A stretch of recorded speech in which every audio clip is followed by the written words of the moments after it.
quiet, son.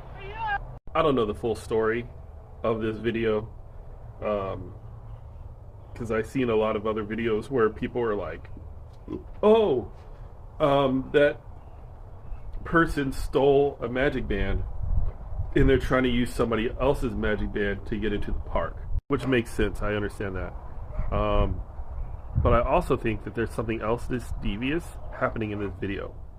I think when, like, all too often when we watch these videos, we want to determine the whys, and then we really kind of go, why did this happen? Why did this happen? To give justification on what we're watching.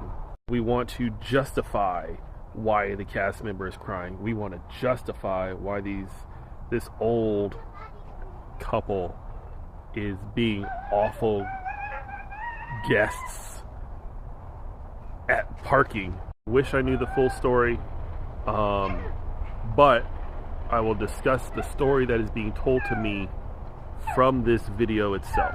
I'm not saying much about the driver, but you know, sometimes when I see these people, I already know trouble's coming. I already know, and if you spot them, trouble's afoot. Pump the brakes. They probably even had a particular shirt with a particular presidential candidate on their shirt. Like, if they drove away, you probably could have saw a couple of bumper stickers of that same person blazing on their back. They look like people who support another group of people that love to be above other groups of people. If you get what I'm saying. I find oftentimes what ends up happening in these sort of situations, and I'd love the conversation of where they're like, oh, you know, you don't want these type of people being in your theme parks because they all kind of cause a ruckus and, you know, we are loud or whatever. I find this on the flip side, and I find that once you kind of get into a position of privilege, then you believe that you are very, very privileged, that people are always below you, including employees and workers and cast members. When you are sitting in a position of privilege, then you decide that, hey, I can treat these people any way I see fit because I have the financial means and the color in order to treat these people like garbage and trash. Heart bleeds for that cast member, and she shouldn't be, you know, she shouldn't deserve to be having that interaction with that guest, but that guest believes that they earn that right to be rude to them because of their position in society.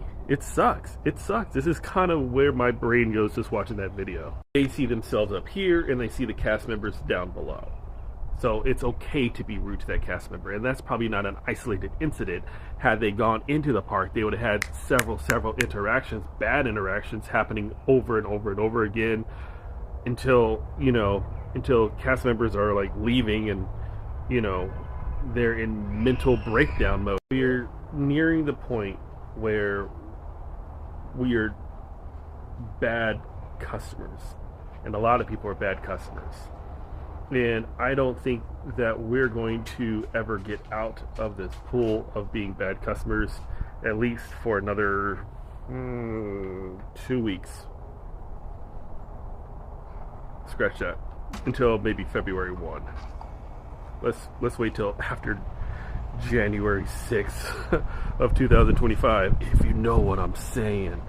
Just right now, we're kind of in a weird situation where a lot of bad guests are going to be coming into the park because this is their last hurrah of being as belligerent and disrespectful and rude to other people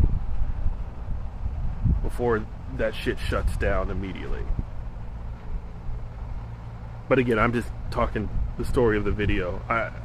You come up with your own solutions. I don't know what's actually going on, but this is bad customer service. This is a bad customer. This is a bad customer. Sorry to the cast member that was affected. I wish I knew who you were. I would put in a cast compliment to you immediately.